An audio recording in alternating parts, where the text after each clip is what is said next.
ਸਤਨਾਮ ਵਾਹਿਗੁਰੂ ਸਾਹਿਬ JIO. सो भी पठी न तुमने कैसे, हिंद धर्म खतरी किम है से। रामदास गुर बचन संभारा, बुझा दाहिनी दिशा निहारा। वाहिगुरु जी का खालसा वाहिगुरु जी की फतेह। चबर छत्र तखत दे मालिक सतगुरु ਸਰਬ ਕਲਾ ਸਮਰੱਥ ਜੁਗੋ ਜੁਗ ਅਟਲ ਧੰਨ ਸ਼੍ਰੀ ਗੁਰੂ ਗ੍ਰੰਥ ਸਾਹਿਬ ਜੀ ਦੀ ਪਾਵਨ ਪਵਿੱਤਰ ਹਜ਼ੂਰੀ ਵਿੱਚ ਸੁਭਾਏਮਾਨ ਪਰਮ ਸਤਿਕਾਰਯੋਗ ਗੁਰੂ ਰੂਪ ਖਾਲਸਾ ਸਾਧ ਸੰਗਤ ਜੀਓ। ਵਾਹਿਗੁਰੂ ਜੀ ਦੀ ਬਖਸ਼ਿਸ਼ ਸਦਕਾ ਰਾਤਰੀ ਦੇ ਦੀਵਾਨ 'ਚ ਹਾਜ਼ਰੀਆਂ ਭਰਨ ਦਾ ਸੁਭਾਗ ਪ੍ਰਾਪਤ ਹੋ ਰਿਹਾ ਹੈ। ਗੁਰਬਾਣੀ ਦਾ ਕੀਰਤਨ ਆਪ ਜੀ ਨੇ ਬੜੇ ਪਿਆਰ ਨਾਲ ਸਰਵਣ ਕੀਤਾ ਹੈ।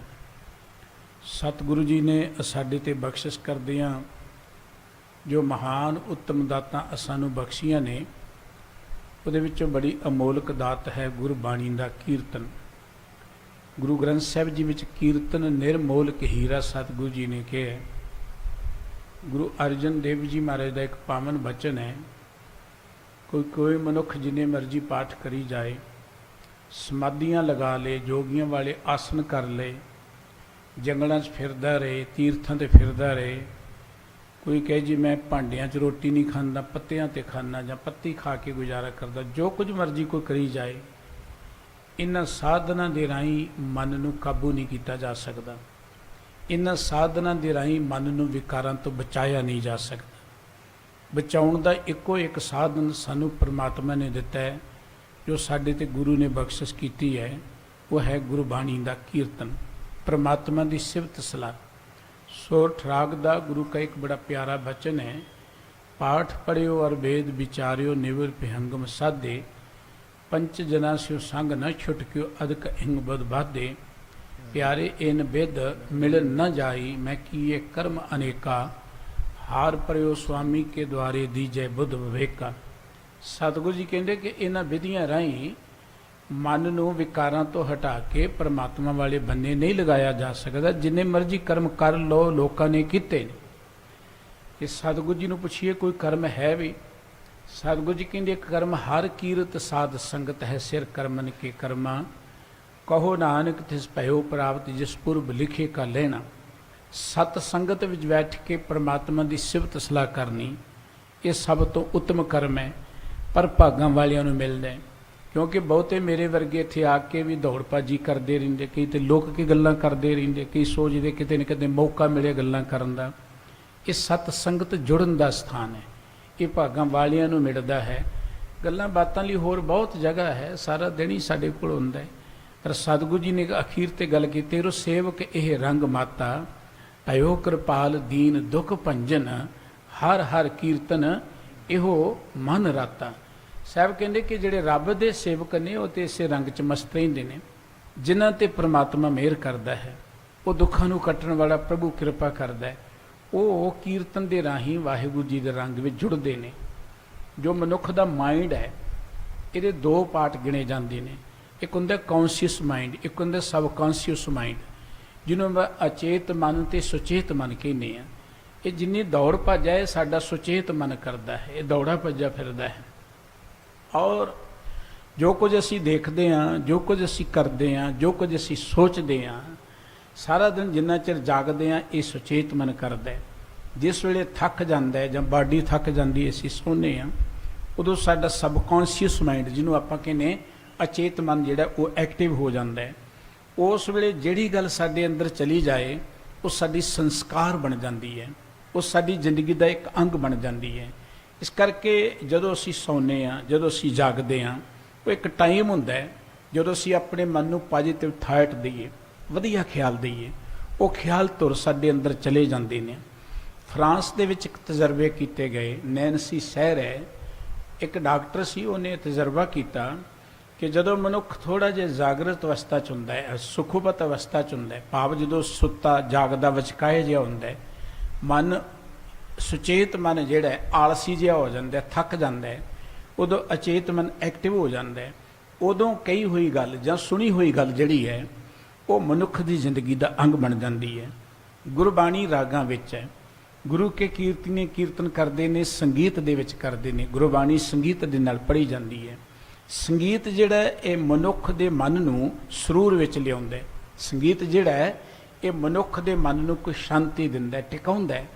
ਜਦੋਂ ਸਾਡਾ ਇਹ ਸੁਚੇਤ ਮਨ ਕੁਝ ਟਿਕਦਾ ਹੈ, ਕੁਝ ਵਿਸਰਾਮ ਕਰਦਾ, ਆਪਾਂ ਦੇਖਦੇ ਕਈਆਂ ਨੂੰ ਨੀਂਦ ਆਉਣੀ ਸ਼ੁਰੂ ਹੋ ਜਾਂਦੀ ਹੈ, ਇੱਧਰ ਉੱਧਰੋਂ ਧਿਆਨ ਹਟਦਾ ਹੈ, ਇਹ ਮਨ ਜਿਹੜਾ ਨਾ ਸਾਡਾ ਸੁਚੇਤ ਮਨ ਇਹ ਆਲਸੀ ਜਿਹਾ ਹੋ ਜਾਂਦਾ ਹੈ। ਔਰ ਉਸ ਵੇਲੇ ਕੀ ਹੁੰਦਾ, ਸਾਡਾ ਅਚੇਤ ਮਨ ਜਿਹੜਾ ਉਹ ਐਕਟਿਵ ਹੋ ਜਾਂਦਾ ਹੈ। ਉਹ ਕੀਰਤਨ ਸੁਣਦੇ ਆ ਗੁਰਬਾਣੀ ਦਾ, ਜਿਸ ਵੇਲੇ ਸਾਡਾ ਇਹ ਸੁਚੇਤ ਮਨ ਥੋੜਾ ਦਲਿਦਰੀ ਹੁੰਦਾ, ਆਲਸੀ ਹੁੰਦਾ, ਜਿਵੇਂ ਕਹਿ ਲਓ ਉਂਗਲਾਉਣ ਲੱਗ ਪੈਂਦਾ ਹੈ, ਉਸ ਵੇਲੇ ਜੋ ਆਵਾਜ਼ ਸਾਡੇ ਕੰਨਾਂ 'ਚ ਪੈ ਜਾਂਦੀ ਹੈ ਨਾ, ਉਹ ਸਾਡੇ ਜ਼ਿੰਦਗੀ ਦਾ ਇੱਕ ਸੰਸਕਾਰ ਬਣ ਜਾਂਦੀ ਹੈ। ਕਈ ਬੱਚੇ ਹੁੰਦੇ ਨੇ, ਜਿੱਦੀ ਹੁੰਦੇ ਨੇ, ਦੁੱਧ ਨਹੀਂ ਪੀਂਦੇ, ਕਹਿਣਾ ਨਹੀਂ ਮੰਨਦੇ। ਸਿਆਣੀਆਂ ਮਾਵਾਂ ਜਦੋਂ ਸੌਂਦਾ ਨਾ, ਫਿਰ ਪਿਆਰ ਨਾਲ ਥਾਪੜ ਕੇ ਉਹਦੇ ਮੂੰਹ ਨੂੰ ਦੁੱਧ ਲਗਾ ਦਿੰਦੀਆਂ, ਬੋਤਲ ਲਗਾ ਦਿੰਦੀਆਂ, ਉਹ ਪੀ ਲੈਂਦਾ। ਸਾਡੇ ਮਨ ਦੀ ਹਾਲਤ ਵੀ ਬੱਚਿਆਂ ਵਰਗੀ ਹੈ।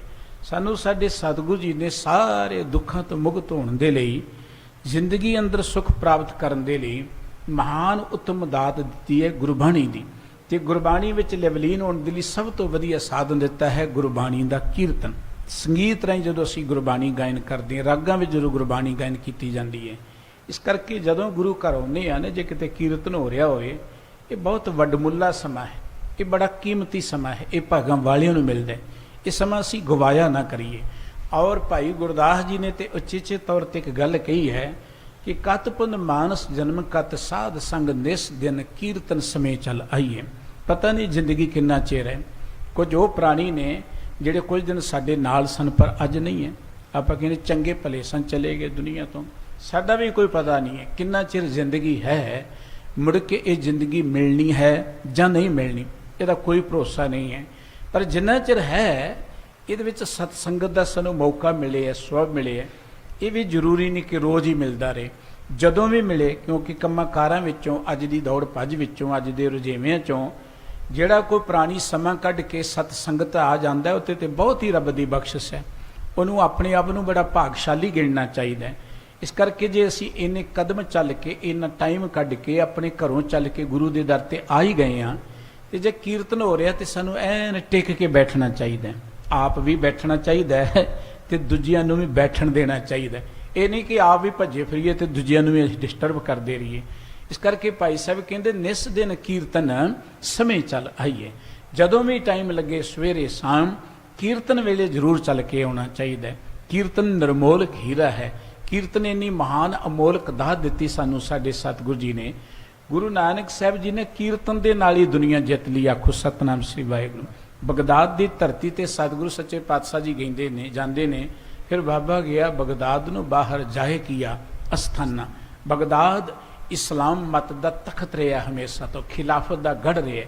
ਖਲੀਫੇ ਨੇ ਜਿਹੜੇ, ਜਿਵੇਂ ਸਾਡੇ ਜਥੇਦਾਰ ਨੇ, ਇਵੇਂ ਇਸਲਾਮ ਮਤ ਵਿੱਚ ਖਲੀਫਾ ਹੁੰਦਾ, ਜੋ ਆਰਡਰ ਉਹ ਕਰ ਦਿੰਦਾ ਸੀ, ਉਹਨੂੰ ਸਾਰਾ ਇਸਲਾਮ ਜਗਤ ਮੰਨਦਾ ਸੀ। ਗੁਰੂ ਨਾਨਕ ਸਾਹਿਬ ਜੀ ਉੱਥੇ ਚਲੇ ਗਏ। ਔਰ ਇਸਲਾਮ ਦੇ ਵਿੱਚ ਮੰਨਿਆ ਜਾਂਦੇ 14 ਤਬਕ ਨੇ। ਇਸਲਾਮ ਦੇ ਵਿੱਚ ਰਾਗ ਨੂੰ ਕਦੀ ਹਰਾਮ ਗਿਣਿਆ ਗਿਆ ਸੀ ਕਿ ਰਾਗ ਜਿਹੜਾ ਹੈ ਇਹ ਮੰਦੀ ਵਾਸਨਾ ਪੈਦਾ ਕਰਦਾ ਹੈ। ਰਾਗ ਮਾੜਾ ਨਹੀਂ ਹੈ। ਜਿਵੇਂ ਸੋਨੇ ਦਾ ਬਰਤਨ ਹੈ, ਉਹਦੇ 'ਚ ਤੁਸੀਂ ਅੰਮ੍ਰਿਤ ਪਾ ਕੇ ਪੀ ਲਓ, ਤੁਹਾਡੀ ਮਰਜ਼ੀ, ਜ਼ਹਿਰ ਪਾ ਕੇ ਪੀ ਲਓ, ਤੁਹਾਡੀ ਮਰਜ਼ੀ। ਰਾਗ ਤੇ ਵਧੀਆ ਹੈ, ਰਾਗ ਦੇ ਨਾਲ ਗਾਇਆ ਕੀ ਜਾ ਰਿਹਾ ਇਹ ਗੱਲ ਨਿਰਭਰ ਕਰਦੀ ਹੈ। ਰਾਗ ਦਾ ਬਹੁਤ ਵੱਡਾ ਦਰਜਾ ਡਿੱਗਿਆ ਹੋਇਆ ਸੀ। ਔਰ ਇੱਕ ਵਾਰੀ ਔਰੰਗਜ਼ੇਬ ਦੇ ਵੇਲੇ ਸੰਗੀਤਕਾਰਾਂ ਨੇ ਇੱਕ ਮੁਜ਼ਾਹਰਾ ਕੀਤਾ। ਉਹਨਾਂ ਨੇ ਰਾਗ ਦਾ ਪੁਤਲਾ ਕੱਢ ਕੇ ਆਪਣਾ ਰੋਸ ਪ੍ਰਗਟ ਕਰਨ ਦੇ ਲਈ ਤੁਰ ਪਏ, ਕਿਉਂਕਿ ਰਾਗ ਗਾਉਣ ਦੀ ਹਦਾਇਤ ਨਹੀਂ ਸੀ, ਮਨਾ ਕੀਤਾ ਹੋਇਆ ਸੀ। ਤੇ ਔਰੰਗਜ਼ੇਬ ਨੇ ਪਤਾ ਕੀ ਕਿਹਾ ਸੀ, ਇਹਨੂੰ ਦਫਨਾ ਦਿਓ ਕਿਤੇ ਜੇ ਮਰ ਗਿਆ ਤਾਂ। ਭਾਵ ਕਿ ਔਰੰਗਜ਼ੇਬ ਦੇ ਸਮੇਂ 'ਚ ਰਾਗ ਦੇ ਉੱਪਰ, ਸਜੰਦਿਆਂ ਦੇ ਉੱਪਰ ਪਾਬੰਦੀ ਲੱਗੀ ਹੋਈ ਸੀ। ਇਹ ਰਾਗ ਜਿਹੜਾ ਇੰਨਾ ਨੀਵਾਂ ਹੋ ਚੁੱਕਾ ਸੀ, ਜਿਹਨੂੰ ਕਿਹਾ ਜਾਂਦਾ ਸੀ ਇਹ ਤੇ ਗੰਦੀਆਂ ਥਾਵਾਂ ਤੇ ਗਾਉਣ ਵਾਲਾ ਹੈ, ਇਹ ਤੇ ਮੰਦੀਆਂ ਵਾਸਨਾ ਪੈਦਾ ਕਰਦਾ ਹੈ, ਮਨ ਚੰਚਲ ਹੈ, ਇਹਨੂੰ ਭੜਕਾਉਂਦਾ ਹੈ। ਸਾਡੇ ਸਤਿਗੁਰੂ ਜੀ ਨੇ ਰਾਗ ਨੂੰ ਪਵਿੱਤਰ ਕਰ ਦਿੱਤਾ, ਰਾਗਾਂ ਦੇ ਵਿੱਚ ਬਾਣੀ ਵਿਚਾਰ ਦਿੱਤੀ। ਗੁਰੂ ਗ੍ਰੰਥ ਸਾਹਿਬ ਜੀ ਦੀ ਪਵਿੱਤਰ ਬਾਣੀ 31 ਰਾਗਾਂ ਦੇ ਵਿੱਚ ਹੈ। ਰਾਗਾਂ ਦੀਆਂ ਅੱਗੇ ਕਿਸਮਾਂ ਨੇ। ਰਾਗ ਨੂੰ ਵਡਿਆ ਦਿੱਤਾ ਔਰ ਰਾਗ ਦੇ ਨਾਲ ਸਤਿਗੁਰੂ ਜੀ ਨੇ ਦੁਨੀਆ ਜਿੱਤੀ।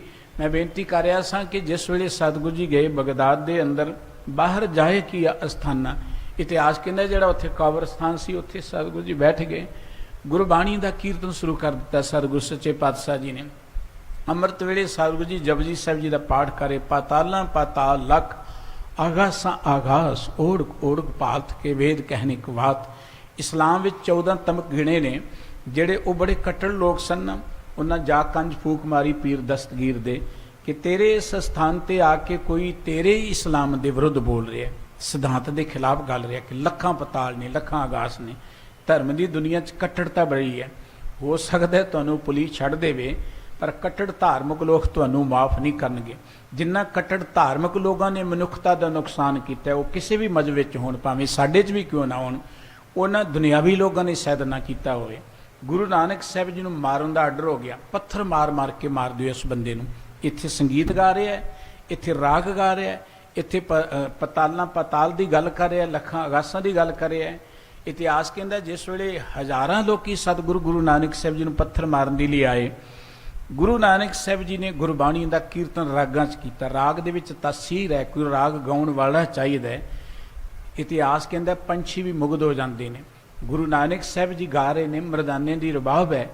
ਉਹ ਜਿਹੜੇ ਗੁਰੂ ਨਾਨਕ ਸਾਹਿਬ ਜੀ ਨੂੰ ਮਾਰਨ ਲਈ ਆਏ ਉਹ ਮਾਰ ਹੀ ਨਾ ਸਕੇ। ਆਮ ਅਸੀਂ ਕਹਿੰਦੇ ਕਿ ਉਹਨਾਂ ਦੀਆਂ ਬਾਹਾਂ ਪੱਥਰ ਹੋ ਗਈਆਂ, ਭਾਵ ਕਿ ਉਹ ਰੁਕ ਗਏ, ਗੁਰੂ ਸਾਹਿਬ ਜੀ ਦੇ ਉੱਪਰ ਉਹ ਹਮਲਾ ਨਾ ਕਰ ਸਕੇ। ਸਤਿਗੁਰੂ ਜੀ ਦਾ ਇੰਨਾ ਪ੍ਰਭਾਵ ਪਿਆ। ਇਹ ਰਾਗ ਦੀ ਕੀਰਤਨ ਦੀ ਬਰਕਤ ਸੀ ਕਿ ਗੁਰੂ ਨਾਨਕ ਸਾਹਿਬ ਜੀ ਨੇ ਉੱਥੇ ਵੀ ਗੜ ਬਗਦਾਦ ਨਵਾਇਕ ਹੈ, ਮੱਕਾ ਮਦੀਨਾ ਸਭੇ ਨਵਾਇਆ।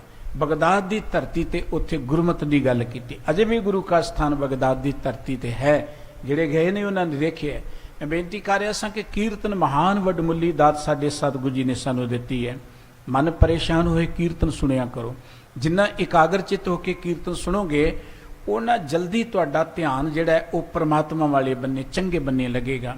ਜਿੰਨਾ ਕੀਰਤਨ ਤੁਹਾਡੀ ਸੁਰਤ 'ਚ ਵਸ ਗਿਆ ਉਹਨੇ ਤੁਹਾਡੇ ਥਾਟ ਪਵਿੱਤਰ ਹੁੰਦੇ ਜਾਣਗੇ। ਉਹਨੀ ਤੁਹਾਡੀ ਸੋਚ, ਉਹ ਜਦੋਂ ਤੁਹਾਡੇ ਅਚੇਤ ਮਨ 'ਚ ਗੁਰਬਾਣੀ ਦੀ ਗੱਲ ਵਸ ਗਈ। ਕਿਉਂਕਿ ਸਾਡੇ ਮਤ ਅੰਦਰ ਵੈਸੇ ਤੇ ਸਾਰੇ ਧਾਰਮਿਕ ਲੋਕ ਕਹਿੰਦੇ ਨੇ ਕਿ ਸਵੇਰੇ ਉੱਠਦਿਆਂ ਸਾਰ ਪ੍ਰਮਾਤਮਾ ਨੂੰ ਚੇਤੇ ਕਰਿਆ ਕਰੋ, ਰਾਤ ਨੂੰ ਸੌਣ ਲੱਗਿਆਂ ਪ੍ਰਮਾਤਮਾ ਨੂੰ ਚੇਤੇ ਕਰਿਆ ਕਰੋ। ਉਹਦਾ ਕਾਰਨ ਇਹ ਹੈ ਕਿ ਸਵੇਰੇ ਜਦੋਂ ਹੀ ਉੱਠਦੇ ਜੇ ਮਨ ਜਿਹੜਾ ਅਗਲਾਉਂਦਾ ਜਿਹਾ ਹੁੰਦਾ, ਜੇ ਸੁਸਤ ਜਿਹਾ ਹੁੰਦਾ, ਆਲਸੀ ਜਿਹਾ ਹੁੰਦਾ, ਲੇਕਿਨ ਸੁਚੇਤ ਮਨ ਉਦੋਂ, ਸਾਡਾ ਜਿਹੜਾ ਅਚੇਤ ਮਨ ਉਦੋਂ ਐਕਟਿਵ ਹੁੰਦਾ। ਉਸ ਵੇਲੇ ਜਦੋਂ ਅਸੀਂ ਪ੍ਰਮਾਤਮਾ ਦੇ ਪਿਆਰ ਜੁੜਦੇ ਹਾਂ ਉਹ ਝੱਟ ਸਾਡਾ ਮਨ ਉਧਰ ਜੁੜ ਜਾਂਦਾ। ਐਵੇਂ ਕਹਿ ਲਓ ਸਾਡੇ ਮਨ 'ਚ ਉਹ ਗੱਲ ਵਸ ਜਾਂਦੀ ਹੈ। ਜਿਹੜੇ ਵੱਡੇ ਵੱਡੇ ਪੜ੍ਹਨ ਵਾਲੇ, ਵੱਡੇ ਵੱਡੇ ਇਮਤਿਹਾਨ ਦੇਣ ਵਾਲੇ ਬੱਚੇ ਨੇ ਉਹ ਜ਼ਿਆਦਾ ਸਵਖਤੇ ਉੱਠ ਕੇ ਪੜ੍ਹਦੇ ਨੇ, ਅਰਲੀ ਮਾਰਨਿੰਗ, ਕਿਉਂਕਿ ਅਰਲੀ ਮਾਰਨਿੰਗ ਫਰੈਸ਼ ਮਾਈਂਡ ਹੁੰਦਾ। ਉਦੋਂ ਝੱਟ ਗੱਲ ਜਿਹੜੀ ਹੈ ਉਹ ਸਾਡੀ ਸੁਰਤ 'ਚ ਵਸ ਜਾਂਦੀ ਹੈ। ਤੇ ਸਾਨੂੰ ਸਾਡੇ ਸਤਿਗੁਰੂ ਜੀ ਨੇ ਕਿ ਅੰਮ੍ਰਿਤ ਵੇਲਾ ਸੱਚ ਨਾਉ ਵਡਿਆਈ ਵਿਚਾਰ, ਚੌਥੇ ਪੈਰ ਸੁਬਾਹ ਕੇ ਸੁਰਤੀਆਂ ਉਪਜੇ ਚਾਓ, ਤੇ ਨਾ ਦਰਿਆਵਾਂ ਸੋ ਦੋਸਤੀ ਮਨਮੁਖ ਸੱਚਾ ਨਾਓ। ਉੱਥੇ ਅੰਮ੍ਰਿਤ ਵੰਡੀ ਹੈ ਔਰ ਫਿਰ ਕੰਚਨ ਕਾਇਆ ਕਸੀਏ ਨਦਰੀ ਹੋਏ ਪਸਾਓ। ਸਤਿਗੁਰੂ ਜੀ ਕਹਿੰਦੇ ਕਿ ਅੰਮ੍ਰਿਤ ਵੇਲੇ ਉੱਠ ਕੇ ਜਦੋਂ ਅਸੀਂ ਪ੍ਰਮਾਤਮਾ ਦੇ ਪਿਆਰ ਜੁੜਦੇ ਹਾਂ ਉਦੋਂ ਸਾਡਾ ਤਨ ਵੀ ਸਾਡਾ ਮਨ ਵੀ, ਇਵੇਂ ਕਹਿ ਲਓ ਫਿਜ਼ੀਕਲ ਲਾਈਫ, ਇਮੋਸ਼ਨਲ ਲਾਈਫ ਜਾਂ ਸਾਡੀ ਮੈਂਟਲੀ ਲਾਈਫ ਉਦੋਂ ਤੰਦਰੁਸਤ ਹੁੰਦੀ ਹੈ ਜਦੋਂ ਅਸੀਂ ਅੰਮ੍ਰਿਤ ਵੇਲੇ ਉੱਠ ਕੇ ਪ੍ਰਮਾਤਮਾ ਦੀ ਯਾਦ ਵਿੱਚ ਜੁੜਦੇ ਹਾਂ। ਤੁਸੀਂ ਬਹੁਤ ਵਡਭਾਗੀ ਹੋ, ਗੁਰੂ ਗੋਦ ਵਿੱਚ ਬੈਠਣ ਦਾ ਇਸ ਭਾਗ ਸਮਾਂ ਆਪ ਜੀ ਨੂੰ ਮਿਲਿਆ ਹੈ। ਆਪ ਜੀ ਇਸ ਨੂੰ ਮਾਣ ਰਹੇ ਹੋ ਜਿੱਥੇ ਕੀਰਤਨ ਦਾ ਆਨੰਦ ਆਪ ਜੀ ਨੇ ਮਾਣਿਆ ਹੈ। ਧੰਨ ਗੁਰੂ ਅਮਰਦਾਸ ਜੀ ਮਹਾਰਾਜ ਦੇ ਜੀਵਨ ਇਤਿਹਾਸ ਵਿੱਚੋਂ ਕਥਾ ਵਿਚਾਰ ਆਪ ਜੀ ਸਰਵਣ ਕਰਦੇ ਹੋ। ਰੋਜ਼ ਵਾਰਤਾ ਚੱਲ ਰਹੀ ਸਤਿਗੁਰੂ ਜੀ ਗੋਇੰਦਵਾਲ ਦੀ ਧਰਤੀ ਤੇ ਬਿਰਾਜਮਾਨ ਨੇ। ਗੁਰੂ ਨਾਨਕ ਸਾਹਿਬ ਜੀ ਨੇ ਜੋ ਪੰਥ ਚਲਾਇਆ ਹੈ ਇਹ ਮਨੁੱਖਤਾ ਦੇ ਭਲੇ ਲਈ ਹੈ, ਸਰਬੱਤ ਦੇ ਭਲੇ ਦੇ ਲਈ ਹੈ। ਇਹ ਕੋਈ ਇੱਕ ਖਿੱਤੇ ਦਾ ਨਹੀਂ ਹੈ, ਇਹ ਕੋਈ ਇੱਕ ਵਰਗ ਦਾ ਨਹੀਂ ਹੈ, ਇਹ ਸਮੁੱਚੀ ਮਾਨਵਤਾ ਦੇ ਲਈ, ਸਮੁੱਚੀ ਮਾਨਵਤਾ ਦਾ ਧਰਮ ਹੈ। ਔਰ ਜਦੋਂ ਸਰਬੱਤ ਦੇ ਭਲੇ ਦੀ ਗੱਲ ਆਉਂਦੀ ਹੈ ਉਦੋਂ ਦੋ ਚਾਰ ਗੱਲਾਂ ਬੜੀਆਂ ਜ਼ਰੂਰੀ ਨੇ। ਇੱਕ, ਭੁੱਖਿਆਂ ਨੂੰ ਰੋਟੀ ਮਿਲਣੀ ਚਾਹੀਦੀ ਹੈ। ਰੋਟੀ ਇੱਕ ਬਹੁਤ ਜ਼ਰੂਰੀ ਲੋੜ ਹੈ। ਤੁਸੀਂ ਜਿੰਨੇ ਮਰਜ਼ੀ ਅਮੀਰ ਹੋਵੋ, ਤੁਸੀਂ ਜਿੰਨੇ ਮਰਜ਼ੀ ਤਾਕਤਵਰ ਹੋਵੋ, ਜੇ ਤੁਹਾਡੇ ਆਸੇ ਪਾਸੇ ਜਾਂ ਤੁਹਾਡੇ ਹੁੰਦਿਆਂ ਕੋਈ ਭੁੱਖਾ ਮਰ ਰਿਹਾ ਹੈ ਤੇ ਸਾਡੀ ਉਹ ਤਾਕਤ ਜਾਂ ਸਾਡੀ ਅਮੀਰੀ, ਸਾਡੀ ਉਹ ਗ੍ਰੇਟਨੈਸ ਨਹੀਂ ਕਿ ਸਾਡਾ ਇੰਡੀਆ 21ਵੀਂ ਸਦੀ ਚਲੇ ਗਿਆ, ਇਹ ਕੋਈ ਅਰਥ ਨਹੀਂ ਰੱਖਦੀਆਂ ਗੱਲਾਂ। ਜਿਸ ਮੁਲਕ ਦੇ ਅੰਦਰ ਲੋਕ ਭੁੱਖ ਦੇ ਨਾਲ ਹੀ ਮਾਰੇ ਜਾਣ ਜਾਂ ਰੋਟੀ ਖੋਣੋਂ ਭੁੱਖੇ ਰਹਿਣ, ਉਹਦੀ ਕੋਈ ਮਹਾਨਤਾ ਨਹੀਂ ਗਿਣੀ ਜਾਣੀ। ਜਿੰਨੇ ਮਰਜ਼ੀ ਉਹ ਰਾਕਟ ਬਣਾ ਲਏ, ਜਿੰਨੇ ਮਰਜ਼ੀ ਉਹ ਜਹਾਜ਼ ਬਣਾ ਲਏ, ਜਿੰਨਾ ਮਰਜ਼ੀ ਉਹ ਆਪਣੇ ਮੀਡੀਆ ਦੇ ਰਾਹੀਂ ਪ੍ਰਚਾਰ ਕਰ ਲਏ। ਗੁਰੂ ਨਾਨਕ ਸਾਹਿਬ ਜੀ ਨੇ ਮਨੁੱਖਤਾ ਦੀ ਇਸ ਲੋੜ ਨੂੰ ਜਾਣਿਆ, ਇੱਕ ਗੁਰੂ ਕੇ ਲੰਗਰ ਦੀ ਪ੍ਰਥਾ ਸ਼ੁਰੂ ਕੀਤੀ। ਗੁਰੂ ਕਾ ਲੰਗਰ ਕੋਈ ਮਾਮੂਲੀ ਸੰਸਥਾ ਨਹੀਂ ਹੈ। ਗੁਰੂ ਕਾ ਲੰਗਰ ਉਹ ਸੰਸਥਾ ਹੈ, ਇਹ ਸੰਗਤ ਤੇ ਪੰਗਤ ਦੋ ਮਹਾਨ ਸੰਸਥਾਵਾਂ ਨੇ। ਇਹ ਸੰਗਤ ਜਿੱਥੇ ਤੁਸੀਂ ਬੈਠੇ ਹੋ ਗੁਰਬਾਣੀ ਕੀਰਤਨ ਦਾ ਆਨੰਦ ਮਾਣ ਰਹੇ ਸੀ, ਇਹ ਸਾਨੂੰ ਮਾਨਸਿਕ ਤੌਰ ਤੇ ਆਤਮਿਕ ਤੌਰ ਤੇ ਉੱਚੀਆਂ ਕਰਨ ਦੇ ਲਈ, ਜਾਂ ਐਵੇਂ ਕਹਿ ਲਓ ਸਾਨੂੰ ਆਤਮਿਕ ਤੌਰ ਤੇ ਬਲਵਾਨ ਕਰਨ ਦੇ ਲਈ, ਸਾਡੇ ਅੰਦਰ ਪੋਜੀਟਿਵ ਥਾਟ ਪੈਦਾ ਕਰਨ ਦੇ ਲਈ, ਸਾਡੇ ਅੰਦਰ ਹਰਿਆਵਲ ਪੈਦਾ ਕਰਨ ਦੇ ਲਈ ਇਹ ਸਤ ਸੰਗਤ ਬਹੁਤ ਜ਼ਰੂਰੀ ਹੈ। ਅਗਲੀ ਗੱਲ ਪੰਗਤ, ਜਿਹਦੇ 'ਚ ਬੈਠ ਕੇ ਅਸੀਂ ਲੰਗਰ ਛਕਦੇ ਹਾਂ, ਉਹ ਵੀ ਬਹੁਤ ਜ਼ਰੂਰੀ। ਜੇ ਸਰੀਰਕ ਤੌਰ ਤੇ ਤੰਦਰੁਸਤ ਰਹਿਣਾ ਤੇ ਭੋਜਨ ਬੜਾ ਜ਼ਰੂਰੀ ਹੈ।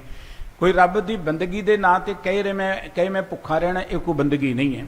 ਭੁੱਖੇ ਰਹਿਣਾ ਕੋਈ ਬੰਦਗੀ ਨਹੀਂ ਹੈ। ਹਾਂ, ਅਲਪ ਆਹਾਰ ਕਰਨਾ, ਥੋੜਾ ਖਾਣਾ ਬਹੁਤ ਚੰਗੀ ਗੱਲ ਹੈ, ਪਰ ਰੋਟੀ ਨਾ ਖਾਣਾ ਕੋਈ ਬੰਦਗੀ ਨਹੀਂ ਹੈ। ਗੁਰਬਾਣੀ ਕਹਿੰਦੀ ਉਸ ਮਨੁੱਖ ਨੇ ਆਪਣੀ ਜ਼ਿੰਦਗੀ ਦਾ ਸਵਾਦ ਹੀ ਗਵਾ ਲਿਆ ਜਿਹਨੇ ਰੋਟੀ ਨਹੀਂ ਖਾਧੀ, ਜਿਹਨੇ ਭੋਜਨ ਨਹੀਂ ਖਾਧਾ, ਅੰਨ ਨਾ ਖਾਇਆ ਸਾਧ ਗਵਾਇਆ। ਗੁਰੂ ਨਾਨਕ ਸਾਹਿਬ ਜੀ ਨੇ ਲੰਗਰ ਦੀ ਪ੍ਰਥਾ ਸ਼ੁਰੂ ਕੀਤੀ, ਅੱਗੇ ਗੁਰੂ ਸਾਹਿਬਾਨ ਨੇ ਇਹਨੂੰ ਅੱਗੇ ਤੋਰਿਆ। ਗੁਰੂ ਅੰਗਦ ਸਾਹਿਬ ਜੀ ਦੇ ਵੇਲੇ ਵੀ ਨੇਤਰ ਸੋਈ ਤੇਰੀ ਹੈ, ਘਿਓ ਮੈਦਾ ਖਾਣ, ਲੰਗਰ ਦੌਲਤ ਵੰਡੀਏ, ਰਸ ਅੰਮ੍ਰਿਤ ਖੀਰ ਖਿਆਲੀ। ਗੁਰੂ ਅੰਗਦ ਦੇਵ ਜੀ ਮਹਾਰਾਜ ਸੰਗਤ ਵਿੱਚ ਬੈਠ ਕੇ ਲੋਕਾਂ ਨੂੰ ਸ਼ਬਦ ਦਾ ਉਪਦੇਸ਼ ਕਰਦੇ ਨੇ। ਮਾਤਾ ਖੀਵੀ ਜੀ ਜਿਹੜੇ ਗੁਰੂ ਕੇ ਮਹਿਲ ਸਨ, ਉਹ ਲੰਗਰ ਵਿੱਚ ਲੰਗਰ ਦੀ ਸੇਵਾ ਕਰਕੇ ਲੋਕਾਂ ਨੂੰ ਲੰਗਰ ਛਕਾਉਂਦੇ ਨੇ। ਇਹ ਇਤਿਹਾਸ ਹੈ, ਗੁਰਬਾਣੀ 'ਚ ਅੰਕਿਤ ਹੈ। ਗੁਰੂ ਅਮਰਦਾਸ ਜੀ ਦਾ ਟਾਈਮ ਆਇਆ, ਸਤਿਗੁਰੂ ਜੀ ਨੇ ਇੱਕ ਕਾਨੂੰਨ ਬਣਾ ਦਿੱਤਾ, ਜਿਸ ਬੰਦੇ ਨੇ ਸਾਡੇ ਕੋਲ ਆਉਣਾ ਹੈ ਨਾ, ਉਹ ਪਹਿਲਾਂ ਲੰਗਰ ਛਕੇ ਪੰਗਤ ਵਿੱਚ ਬੈਠ ਕੇ, ਉਦੋਂ ਬਾਅਦ ਸਾਡੇ ਕੋਲ ਆਏ। ਉਹਦੇ ਦੋ ਕਾਰਨ ਸੀ। ਕੁਝ ਉਹ ਲੋਕ ਸਨ ਜਿਹੜੇ ਕਹਿੰਦੇ ਜੀ ਅਸੀਂ ਉੱਚ ਜਾਤੀ ਦੇ ਆ, ਅਸੀਂ ਕਿਸੇ ਕੋਲ ਬੈਠਦੇ ਨਹੀਂ, ਅਸੀਂ ਤੁਹਾਡੇ ਨਾਲ ਹੀ ਚਰਚਾ ਕਰਨੀ ਹੈ।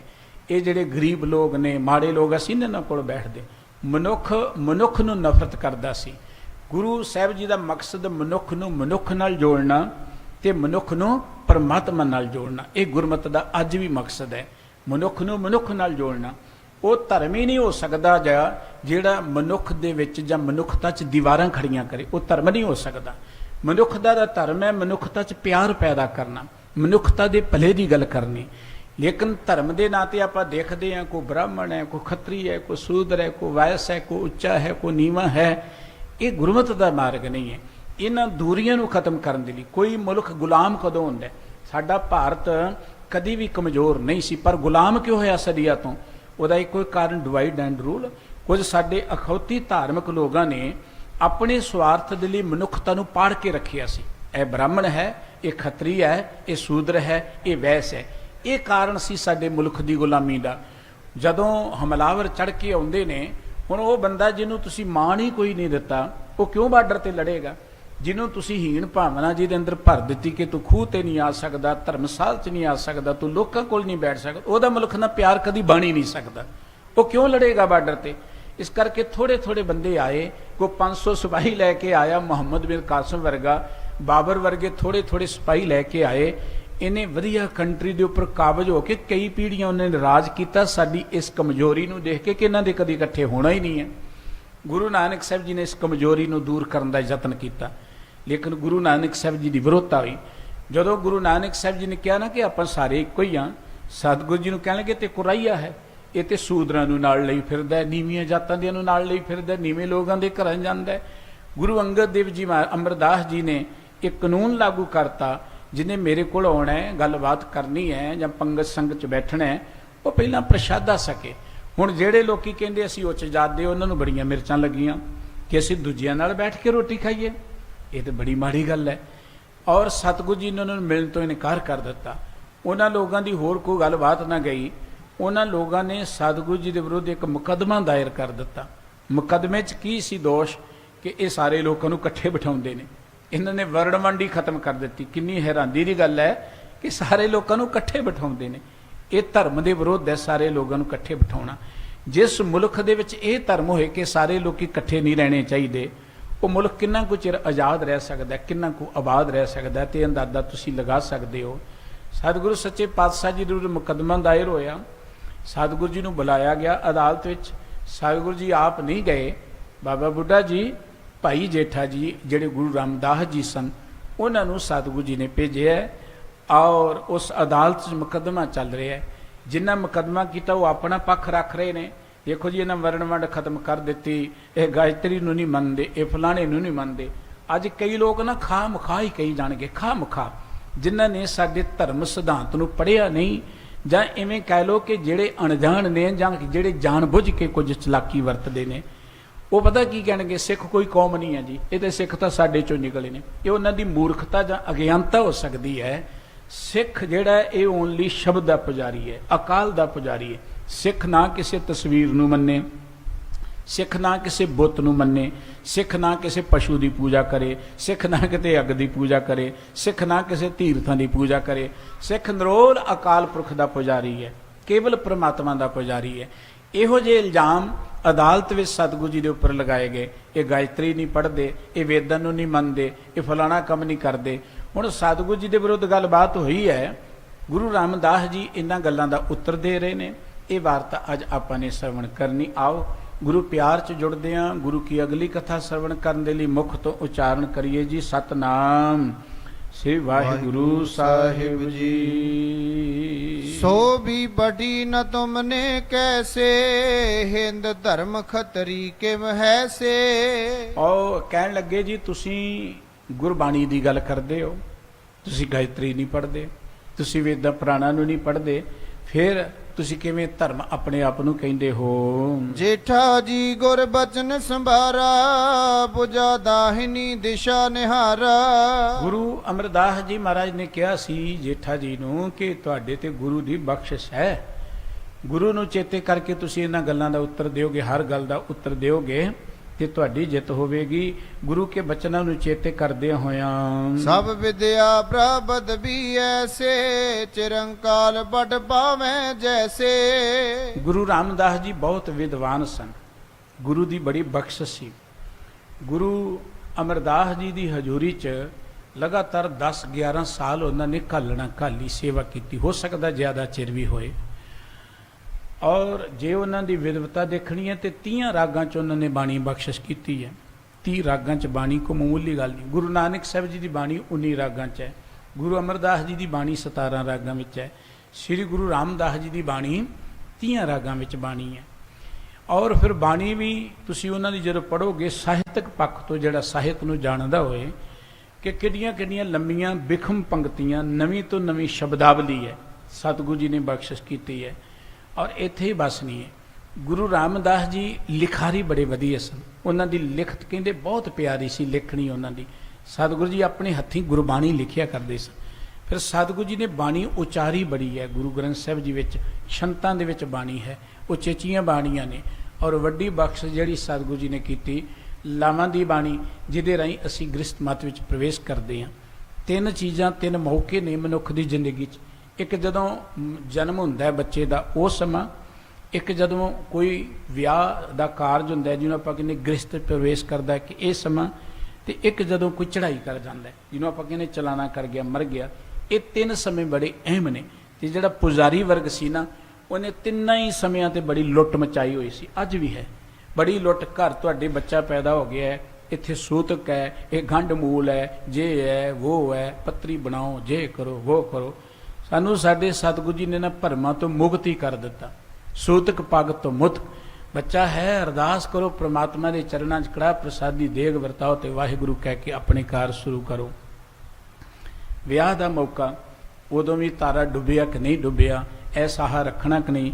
ਕਈ ਅਣਜਾਣ ਸਿੱਖ ਜਿਨ੍ਹਾਂ ਨੂੰ ਪਤਾ ਨਹੀਂ, ਉਹ ਅਜੇ ਵੀ ਪੱਤਰੀਆਂ ਕਢਾਉਂਦੇ ਫਿਰਦੇ, ਸਾਵੇ ਲਗਾਉਂਦੇ ਫਿਰਦੇ ਨੇ, ਕਿਉਂਕਿ ਉਹਨਾਂ ਨੂੰ ਪਤਾ ਹੀ ਨਹੀਂ ਆਪਣੀ ਗੌਰਵਤਾ ਦਾ, ਮਹਾਨਤਾ ਦਾ।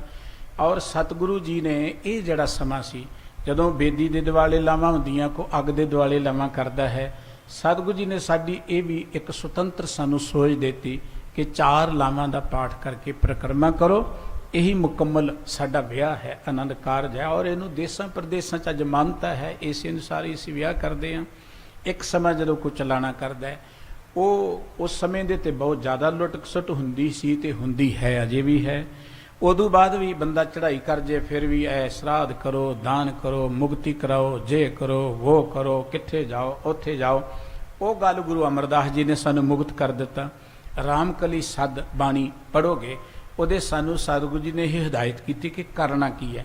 ਇਹ ਜਿਹਨੂੰ ਕਹਿੰਦੇ ਨਾ, ਗੁਰਬਾਣੀ ਸਾਡੀ ਜ਼ਿੰਦਗੀ ਦੀ ਜੀਵਨ ਜਾਂਚ ਹੈ, ਸਾਡਾ ਕੋਡ ਐਂਡ ਕੰਡਕਟ ਹੈ। ਸਾਡੀ ਜ਼ਿੰਦਗੀ ਦੇ ਸਾਡੇ ਰੂਲ ਐਂਡ ਰੈਗੂਲੇਸ਼ਨ ਜਿਹੜੇ ਨੇ, ਉਹ ਗੁਰੂ ਗ੍ਰੰਥ ਸਾਹਿਬ ਜੀ ਦੀ ਬਾਣੀ ਚੰਕਤ ਨੇ। ਇਹ ਕੋਈ ਇਕੱਲਾ ਬਾਣੀ ਮੱਥਾ ਟੇਕਣ ਲਈ ਹੀ ਨਹੀਂ ਹੈ।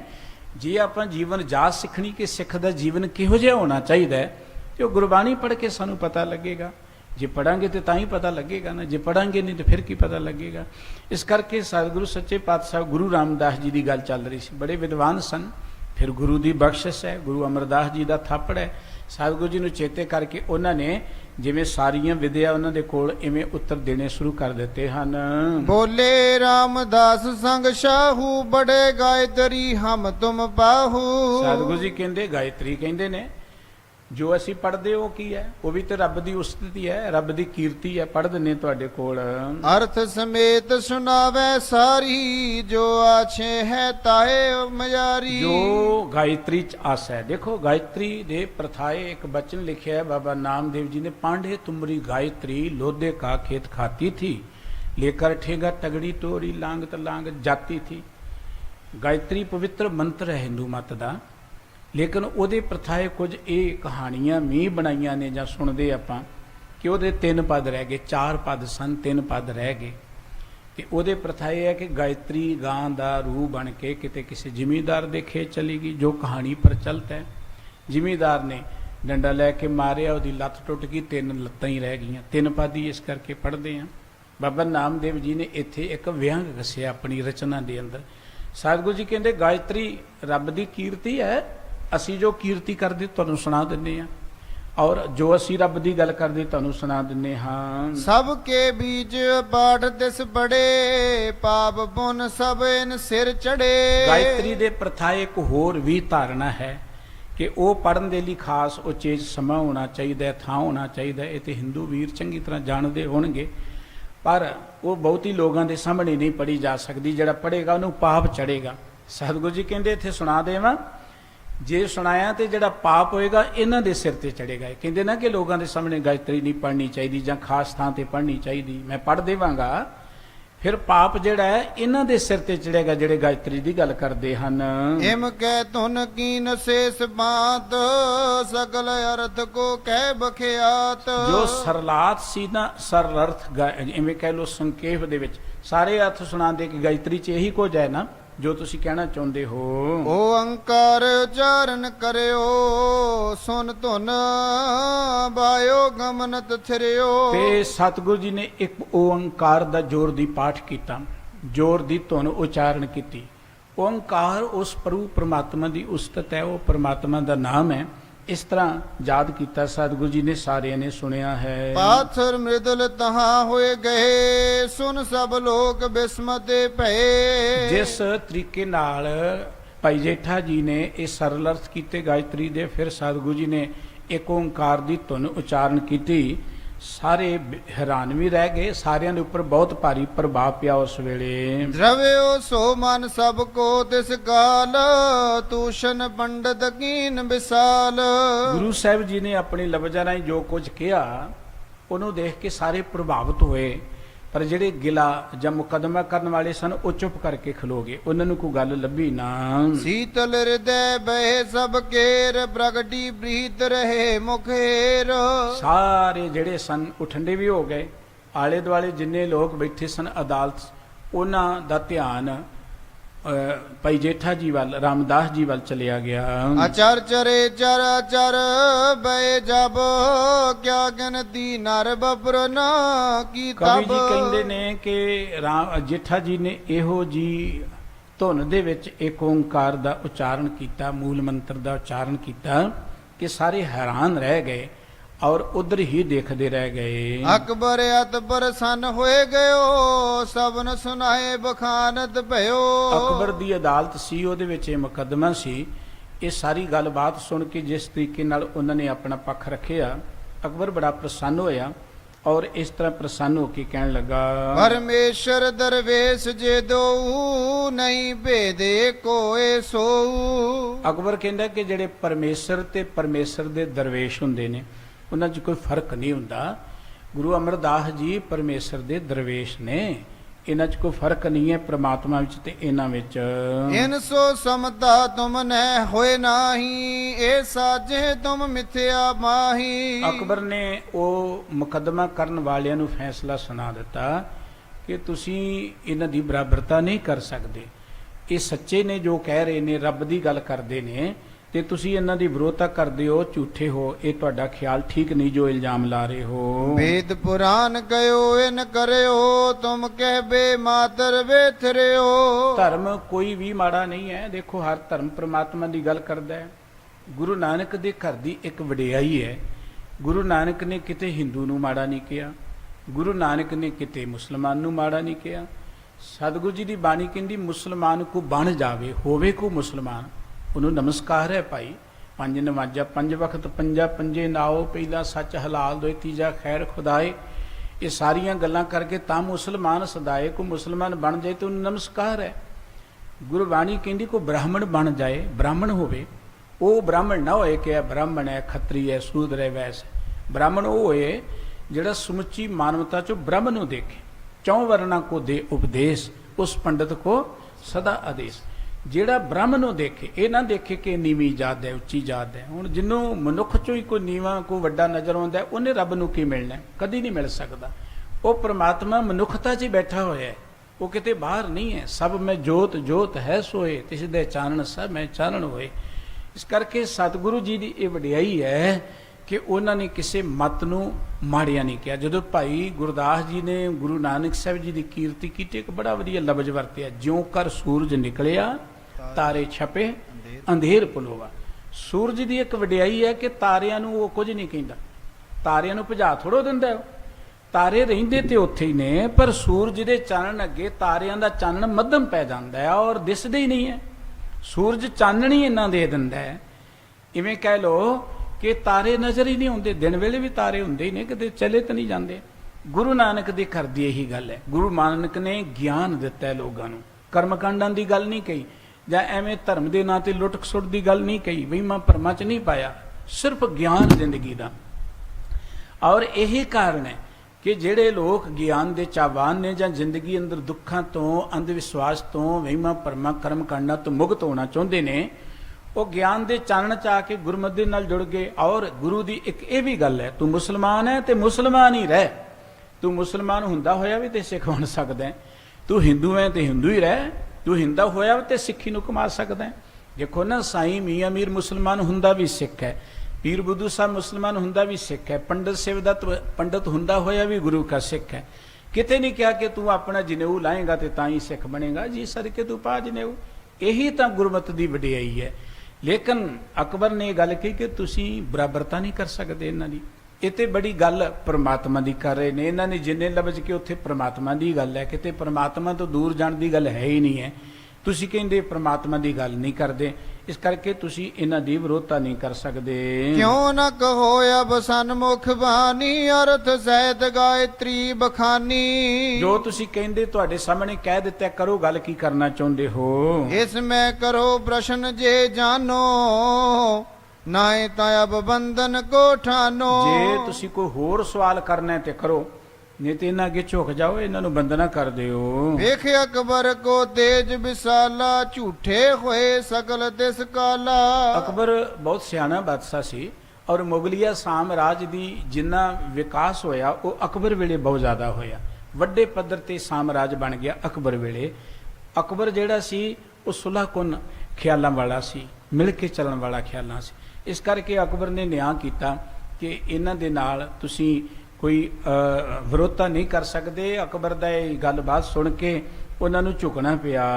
ਬਾਕ ਨ ਕਿਨਹੁ ਉਚਾਰਨ ਕੀਨਾ, ਉਠ ਸਭ ਨੇ ਘਰ ਮਾਰ ਗਲੀਨਾ। ਕੋਈ ਬੋਲਿਆ ਨਹੀਂ ਮੁੜ ਕੇ ਔਰ ਚੁੱਪ ਚਪੀਤੇ ਆਪੋ ਆਪਣੇ ਰਾਹ ਤੇ ਪੈ ਗਏ, ਤੁਰ ਗਏ। ਰਾਮਦਾਸ ਕੇ ਸੰਗ ਵਿਚਾਰੀ ਬਾਨੀ, ਅਕਬਰ ਸ਼ਾਹੋ ਚਾਰੀ। ਤੇ ਭਾਈ ਰਾਮਦਾਸ ਜੀ ਨੂੰ ਉਸ ਵੇਲੇ ਅਕਬਰ ਨੇ ਇਸ ਤਰੀਕੇ ਨਾਲ ਕਿਹਾ ਹੈ, ਜਗ ਕੇ ਲੋਕ ਦੁਖੇ ਤੁਮ ਹੇਰ, ਅਨਕ ਭਾਂਤ ਕੀ ਨਿੰਦਾ ਢੇਰ।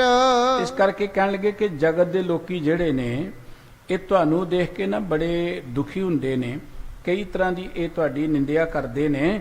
ਇਸ ਕਰਕੇ ਤੁਸੀਂ ਇਹਨਾਂ ਲੋਕਾਂ ਨੂੰ ਸ਼ਾਂਤ ਰੱਖੋ, ਭਾਵ ਇਹਨਾਂ ਦੇ ਨਾਲ ਕੋਈ ਟਕਰਾਅ ਨਾ ਰੱਖੋ। ਇਸ ਪ੍ਰਕਾਰ ਕਹਿ ਅਕਬਰ ਸ਼ਾਹੂ, ਜੇਠਾ ਜੀ ਕਰ ਵਿਦਾਇਓ ਮਾਹੂ। ਇਸ ਤਰ੍ਹਾਂ ਅਕਬਰ ਨੇ ਗੱਲਬਾਤ ਕੀਤੀ ਹੈ ਰਾਮਦਾਸ ਜੀ ਦੇ ਨਾਲ।